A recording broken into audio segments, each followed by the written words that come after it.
let me just bring us all up to speed so that we are aware of where we are. And also, so how I want to do today is to just check in with you. How is it going? How is it going with the assignment? Does anyone have any questions? Please feel free. I'm happy to pause and go to and clarify. And I just wanted to also alert you. So what I noticed is that according to, allow me to share. I will unshare just now. According to our pacer, if you noticed, I realized that I was way ahead than where I was supposed to be. I wasn't taking into consideration the recommendation here on the side that says this needs to be done in week 5 and 6 of when we start the session. So I didn't do that. And I realized I was always, how is it expected that we have all these things happening in one session, like all this information? So what I've done is, even last week I spent time on the assignment and I went through it to the level of detail that I think is quite enough. And if you disagree and you want a bit more, I'm happy to do so. And so this week, and last week I also, because my lesson 1, when I was doing it, I didn't have a textbook. I just used the knowledge that I have from my previous papers.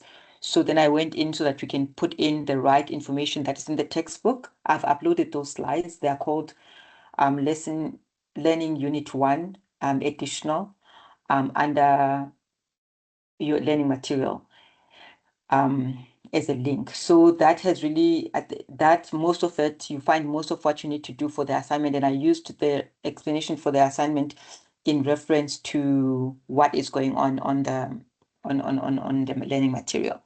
So that was good. So today I'm going to touch on,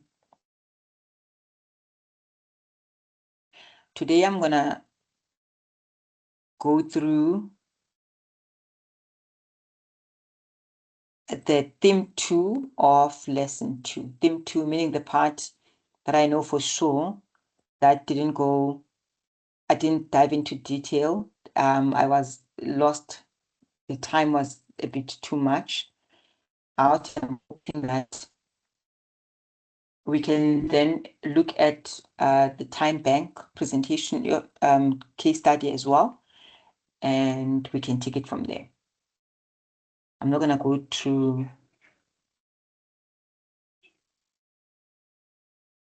I'm not going to go through everything where it starts. I'm going to use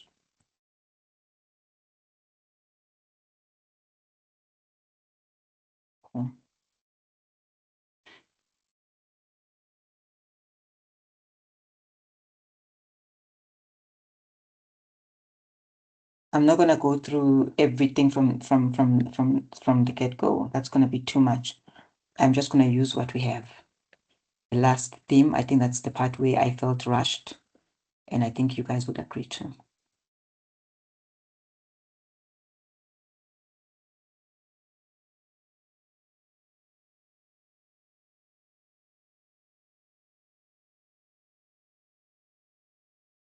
Almost there, almost there. It's coming up.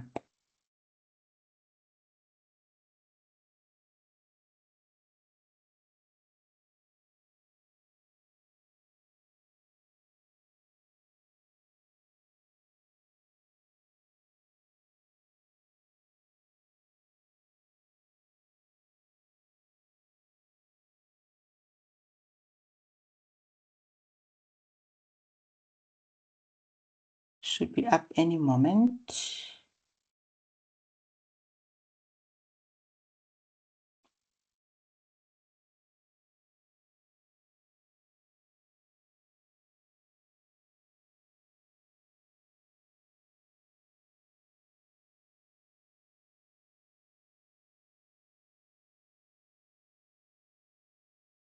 I'll rush straight to theme 2. I think that's where I think we needed to brush up a bit, and I'm emphasizing on these things because I know that your assignments touch on these things as well.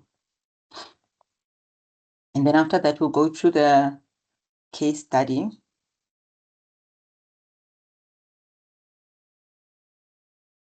Cool. I'm not going to go through the video. I think we've done that. And it was one of those good sessions.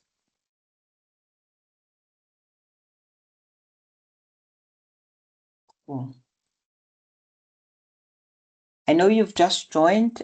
Just to recap to those who've just joined, what I picked up is that, and as to why last week and this week are a bit different than how we usually do things. From next week, we will be moving on to learning unit 4, and I'll break that into 2. So for next week, we'll only do learning unit 4, theme 1.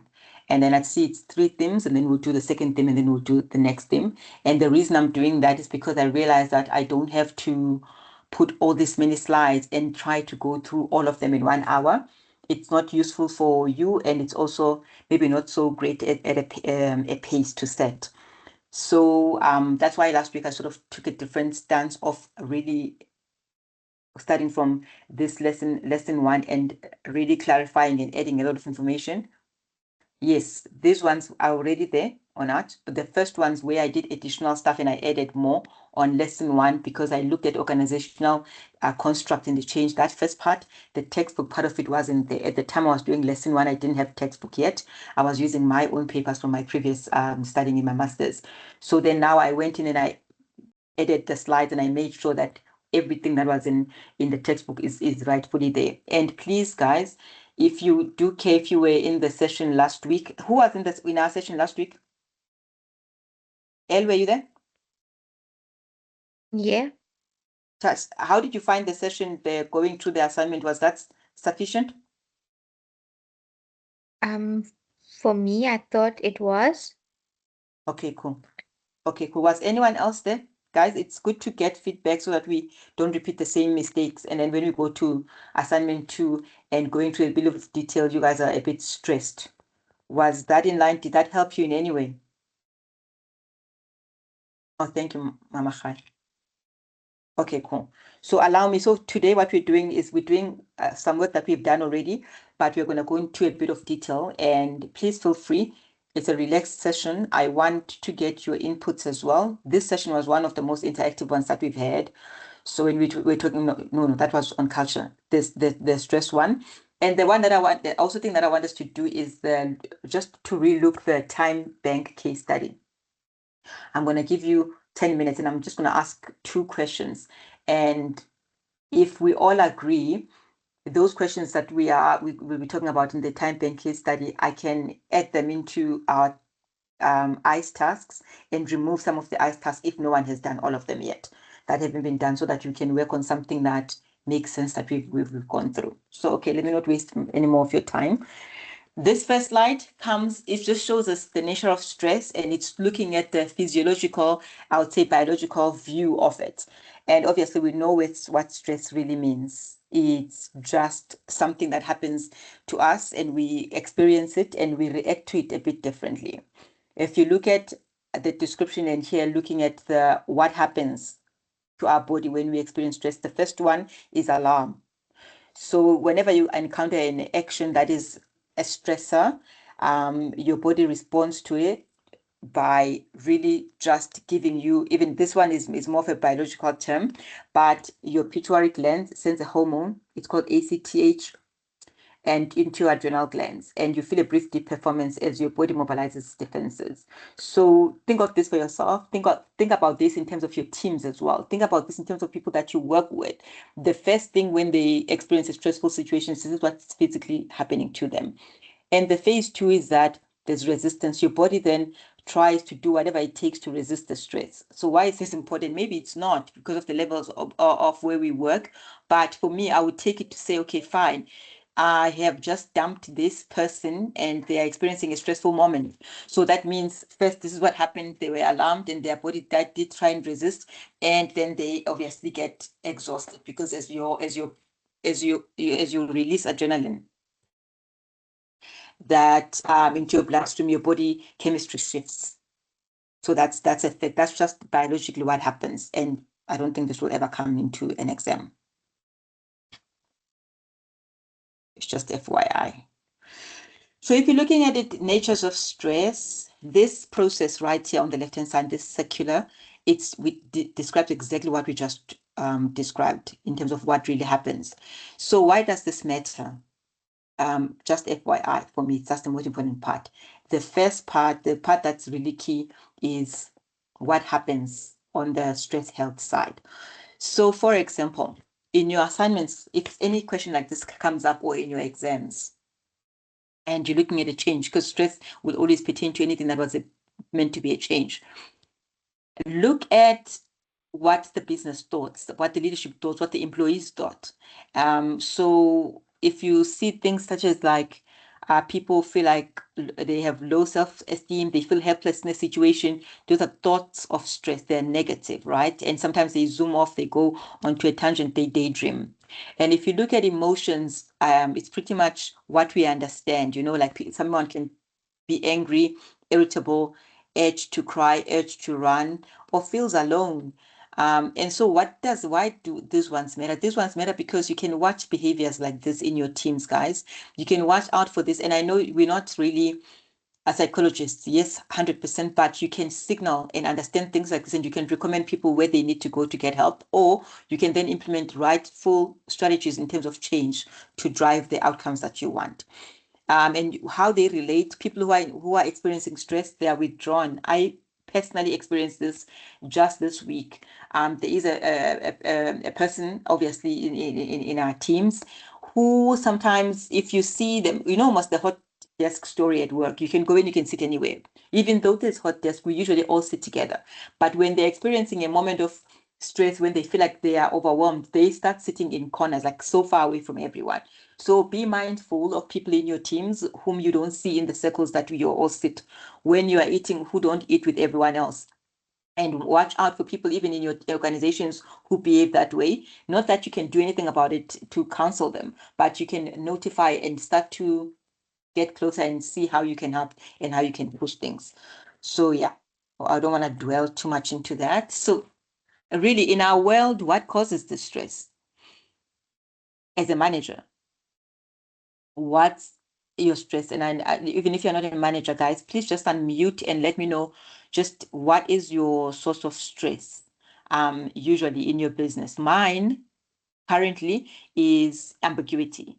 A lot of changes in our business, and you have to manage the change. And not only me, I also need to make sure that the people in my team understand the direction that our business is going. I need to be a positive advocate of the changes. Yet I myself sometimes don't always understand, or I myself don't always fully get where sometimes things are going. So that for me is the moment of stress. That's my source of strength of stress at this moment.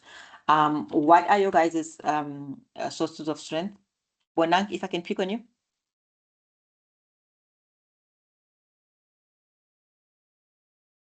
Tash? Okay, go Bonang. Yes, I think some of the sources of stress is when there's like a high ticket volume or like clients coming in for, for service. Not that that's the stress particularly, but trying to make sure we keep the same quality for every person is the more the stress. Cool. That's fair. Thank you. And Tash?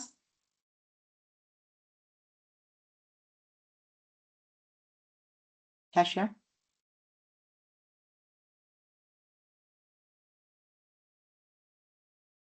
Cool.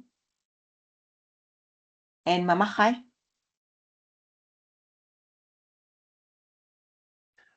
Hi, sorry, I'm just gonna talk. Yes, please. Anyone? My source of stress is office politics. Yeah, yeah, yeah. And how do you navigate that? How do you navigate office politics for real? Like, how do you have you dealt with, are you dealing with positively, or is just something that you're sitting with? Nah, smile and wave.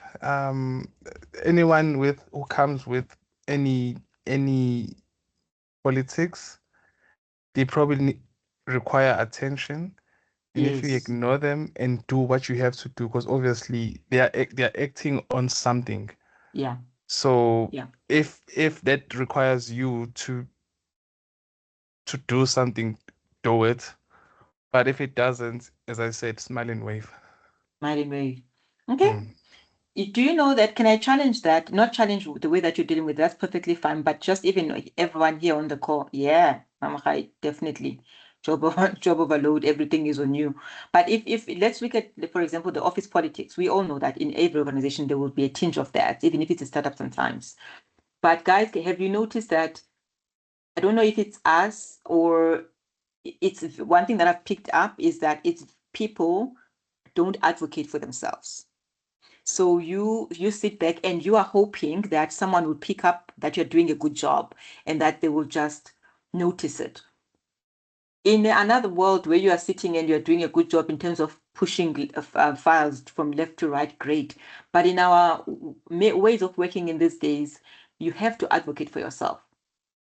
And you have to speak up. You have to point out the work that you do. You have to point out the impact that you've driven in the business. And don't get tired of doing that. And it can be so tiring. It feels like, why am I doing that? Because everyone can see.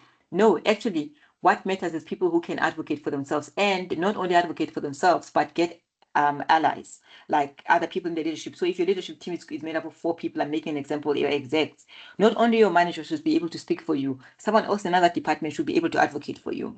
Now that's not what we're studying here, but I just feel like that's something that strongly I found works. Because people do play politics, and the only way to play politics, obviously, is not lying, but is to be truthful about your contribution in what you've done. And don't sit and say, no, people will see. Trust me, that's a long way to do it. It takes a while for people to notice. You have to put yourself out there and you have to put your achievements and what you've done out there. I hope that's fine. So if we're looking at it, obviously we understand we as managers and you guys when you're moving into roles and even in your teams, watch out for job overload for people and wearing the badge of, oh, this one is a hard worker, she sleeps late, she comes in early. That is not a good way to demonstrate leadership, because what it does is that it rewards a behavior that's not good. It rewards a behavior that doesn't align with people's wellness and well-being. So in all of this, please make sure that while you are doing everything and people are rewarded for the right behaviors and not only for the extreme ones. For example, what I found works is that as a manager, you need to be vulnerable, not lose control completely, but be vulnerable about where you stand. For example, if you're a manager and you have to go pick up your kids, say so in your team. Hey guys, I have to run. I have to pick up my kids. Hey, it's my son's birthday. It's my son's soccer team. The reason you do that is because you need to be relatable. People need to look at you and see that, if my manager can go to do sports, they can take a moment, they can go to important games for their children, I can do it. And yes, we should be able to do that. Now, I understand there are work policies, but man, since COVID, things have changed and we need to start changing that narrative on our own. So anyway, it's back to sources of managerial stresses in digital businesses. Job overload, when there's ambiguity in roles, it's not clear and people don't know what is expected of them. Today, it's shifting goalposts. Be mindful of that. And role conflict, when there are 2 people sometimes doing the same role, that could cause very much of a conflict. So you need to segregate, cut through, and make sure that people are doing what's specific to them. Of course, there's always help, there's cross-skilling, but make sure people have what is needed. And misfits in terms of jobs and interpersonal relationships. And I guess the rate of change, sometimes when there's too many changes all at once before you're grappling with the other change, especially not change of systems. I sort of feel like change of systems is almost okay-ish, like it means work, that's project work. It means we are ramping up, we are removing this system, we are replacing with this system, that's fine. There's a change that just doesn't make sense sometimes, like, leadership gets changed, teams get changed in terms of reporting lines, teams get changed in terms of structure. That's the one that I find a little bit more unsettling than just systems and transformation. So it goes to show, whether you like it or not, that in your transformation, while you are busy dealing with transforming systems, great, but the cultural aspect of it might impact people, meaning you could be changing how you are going to market. And for example, the very, very big one, building apps and making sure that people are able to do self-service.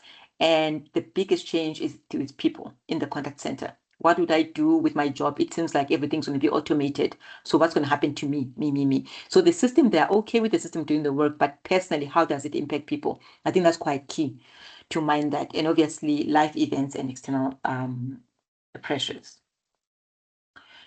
And we've looked at this at the sources, and how do you cope with the sources of the stress? For job overload, workload assessment team, there should be how I do it with my team is that there are weekly meetings. We have what we want to achieve for the month, and then we do weekly meetings, and we always make sure that what we committed to is what we can deliver on.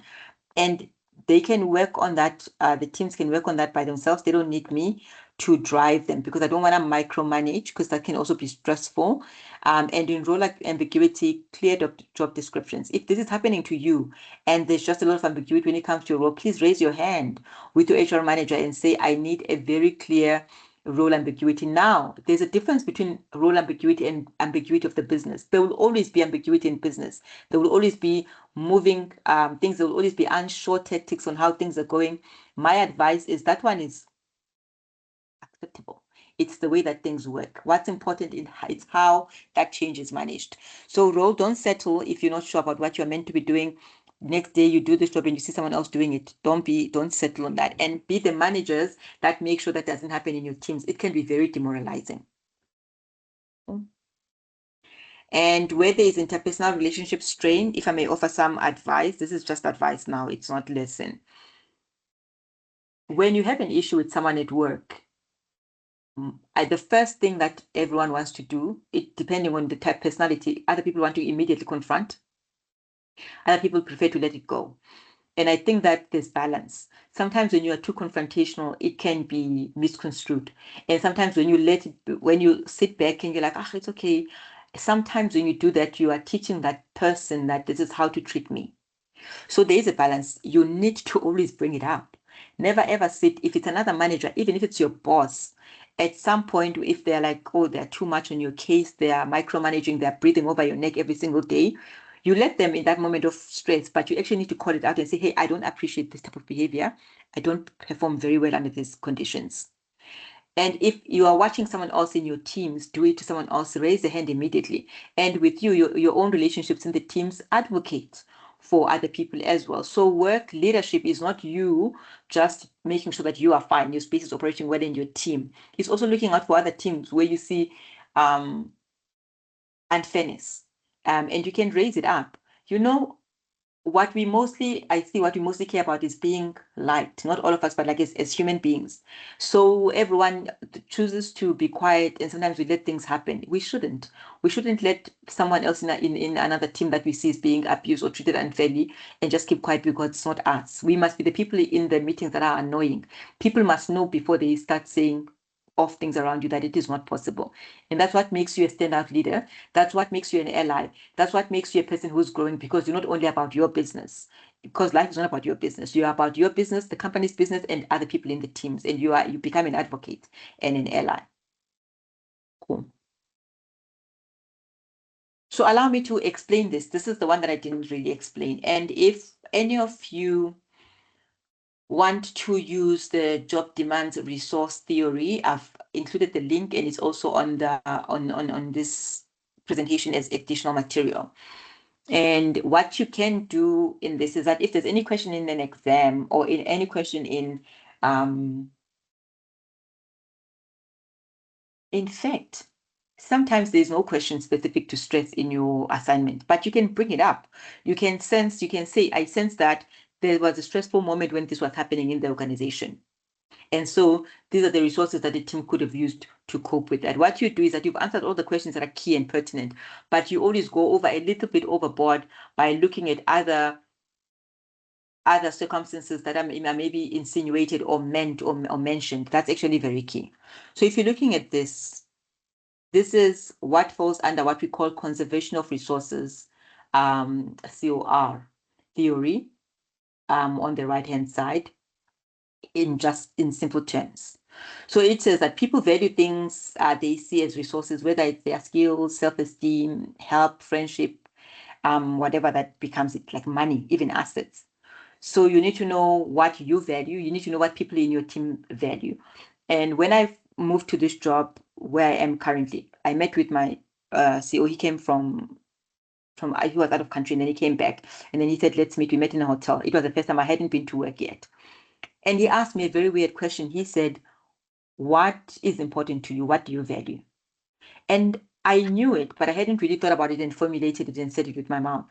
The moment I said it, it was important for us to form in the basis of relationship, because he needed to know that he honors that and he supports me in that, and he also plays to the strength of what I value and support. Obviously, not everything is about me, but in a sense that it brought connection that I think is quite key. So in your teams, do you know what people see as resources, what people see as what they value the most in your team personally? And obviously in this, we hate losing what we have or losing a valued resource. You hate losing your confidence. You hate feeling disrespected. In a situation where you feel disrespected, you don't like that. That's not one of those nice feelings. And so what we do is that we invest to protect and grow, right? We invest to protect and grow and to stop losses. Nobody wants to do that. So look at everything in terms of resource pool, emotional, physical, and assets, time, money, everything, and say everyone hates to lose these few things. Even in your organization, when you think about your customers, think of it this way.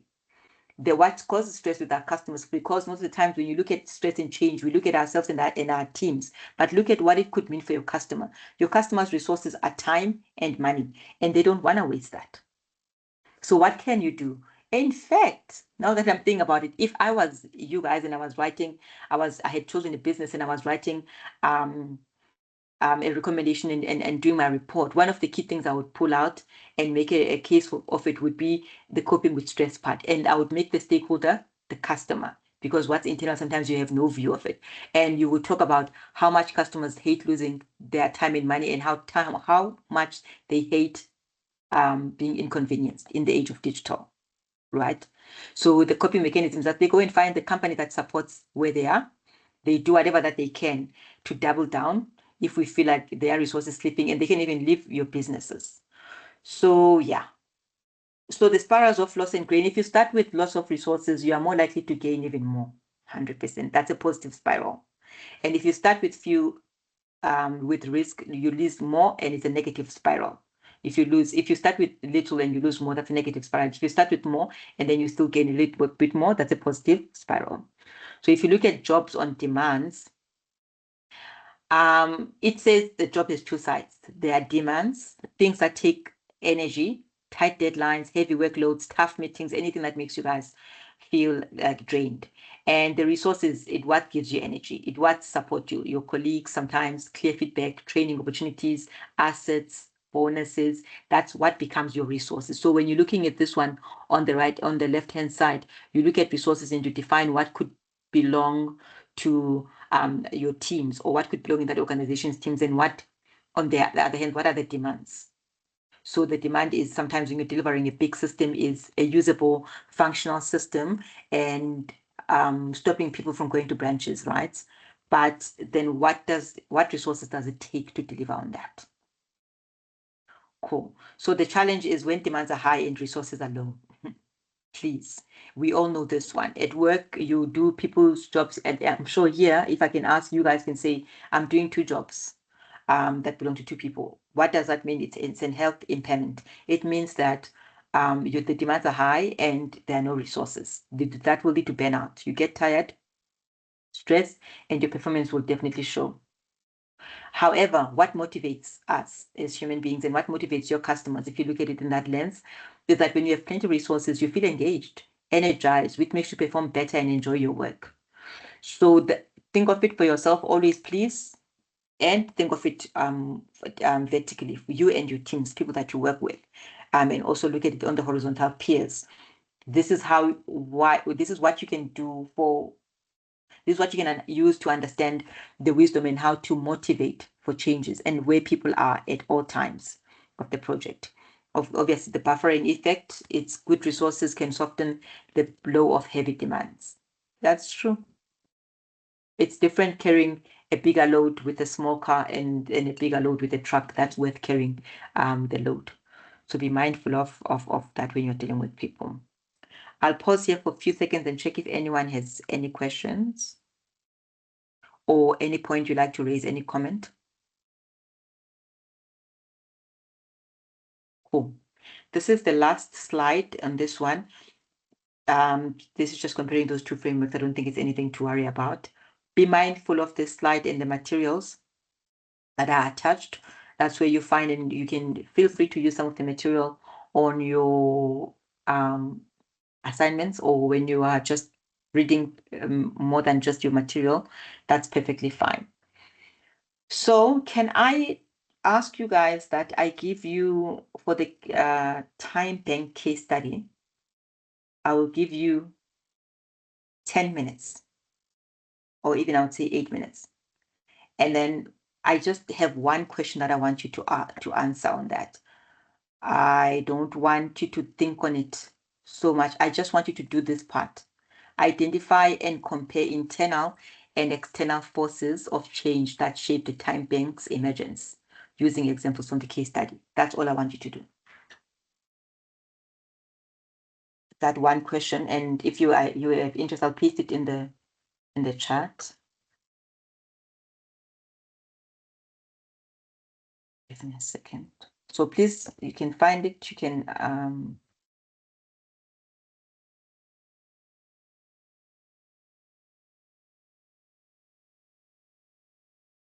let me make it easy and attach it.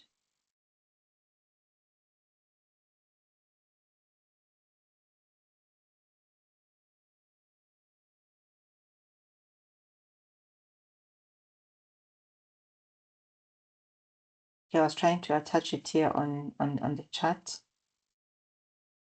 I don't know how.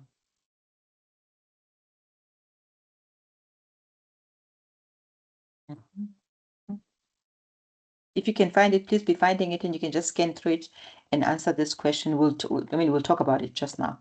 It's not a matter of answer. I'm going to give you time. If I can put it here, I'll find a way. Let me stop sharing so I can.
Thank you, guys. I think maybe I hope I gave enough time for reading.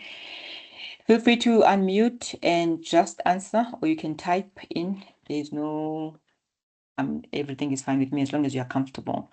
So I understand, Elle, you said you are driving. That's good. That's okay. That's perfectly fine. So what are the changes or emergencies that have shaped the Time Bank's emergence? Just looking at the case study.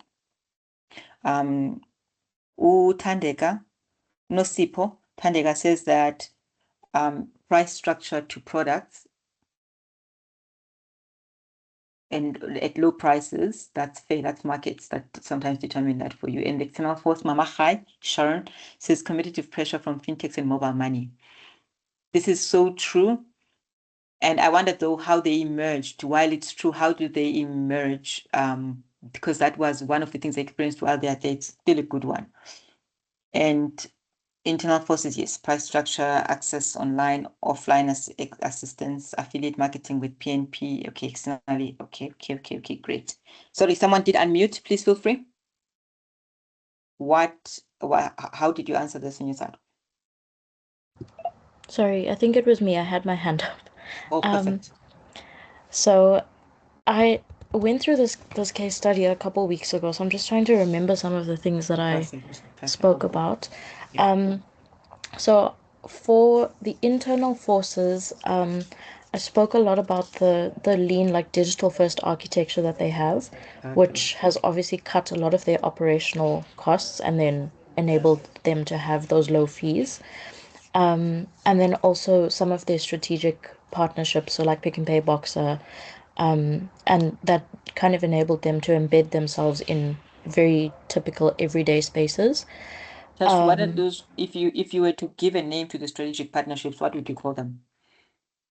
I can't remember. I learned it last semester. No, it's okay. I'm just thinking, so those were go-to-market partners. So it's Yeah. strategic partners in terms of go-to-market, Yeah. how that enables. So it's channels. I would group them and say, if you were writing something, I would say go-to-market channels. Yeah.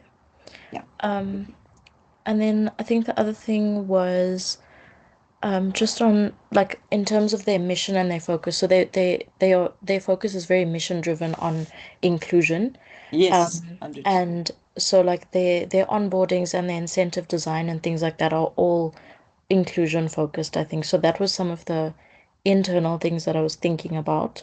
And then the external forces are kind of linked in a way because the whole reason for a lot of the offerings that they have is as a result of high levels of financial exclusion that already exists in Yes. lower income and rural groups, and that's why this demand exists in the first place.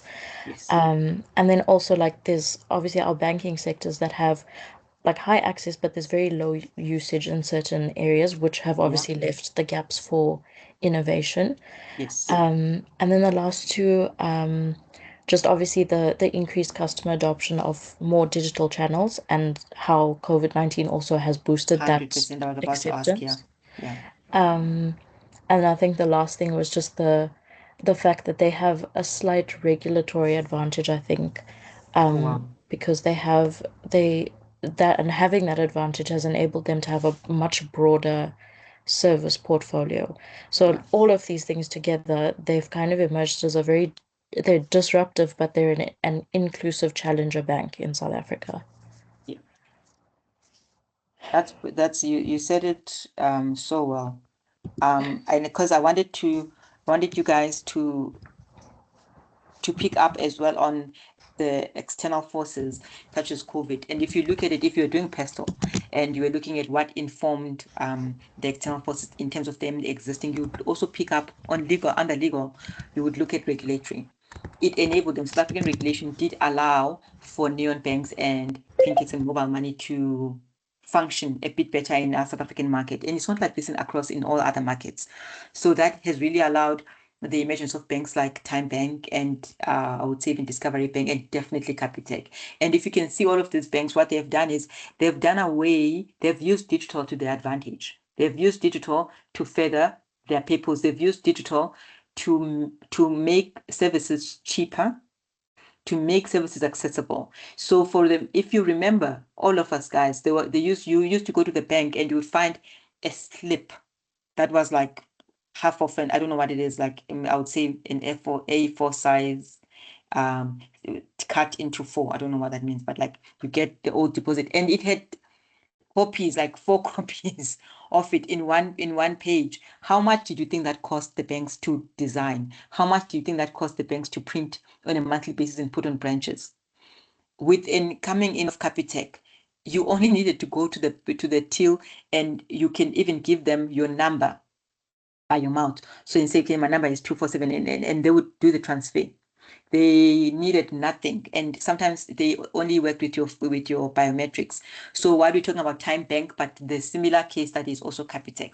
So banks and organizations see how to use digital to their advantage, not for the sake of digital, not for the sake, oh, we've transformed, but for the sake of saying, how can we move it? How can we save money? How can we save cost? How can we better the experiences of our customers? Think about that even when you're writing your assignments. How has this organization saved their customers money? What did they do that was a cost saving for them?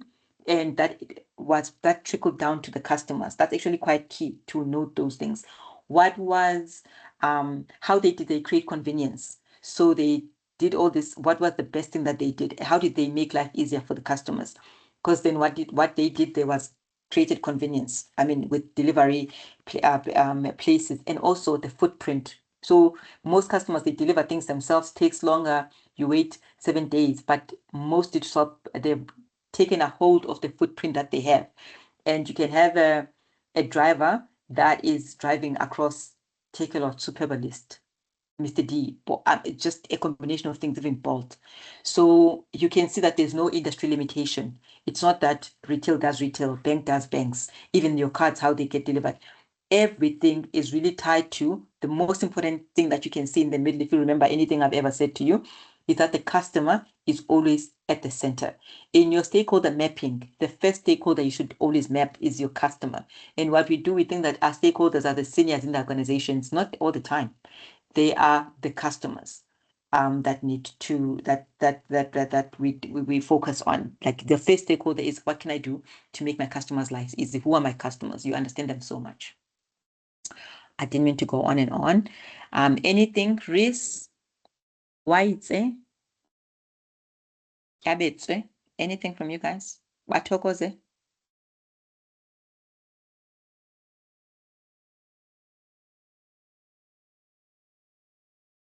Caesar, anything?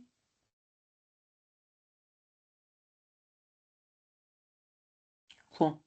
No stress, guys. Thank you for your participation. If you were to care to think, try to look at the Time Bank case study and do a question around dimensions. It gets you practicing in terms of the dimensions as well. You get to learn how to answer those questions, and then it helps you in your assignments as well. So what I will do is that I will update. I will remove one of the ICE tasks. I will check that everyone hasn't done it.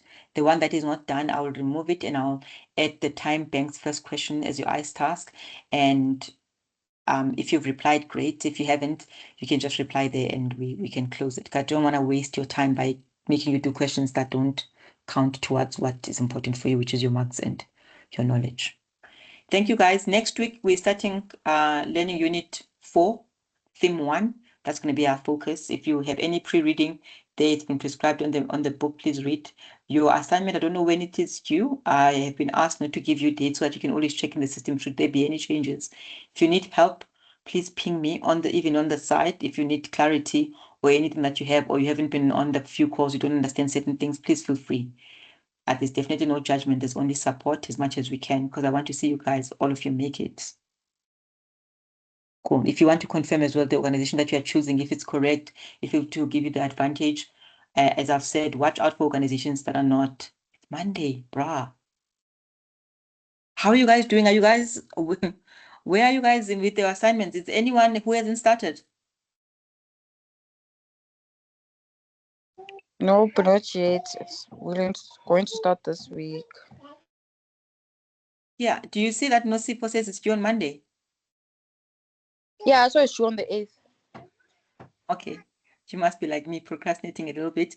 If you need support, please let me know. My email is there. I'll check my emails. And on WhatsApp, I'm happy to go through over everything that I've already gone through. I don't really care. I don't mind.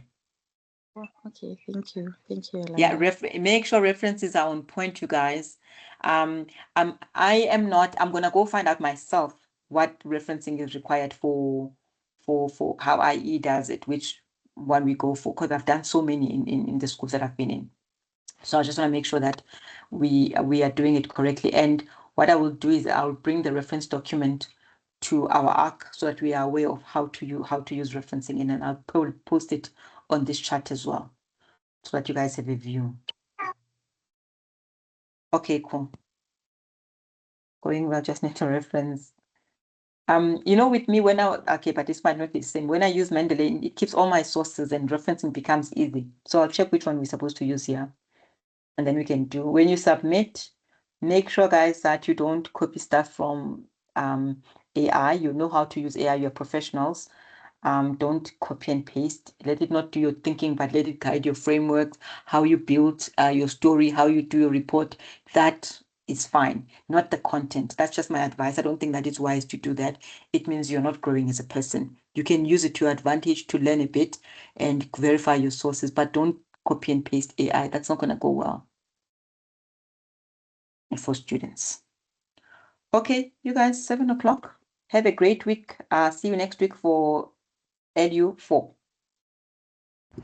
Thank you so much. Thank you, guys. Bye.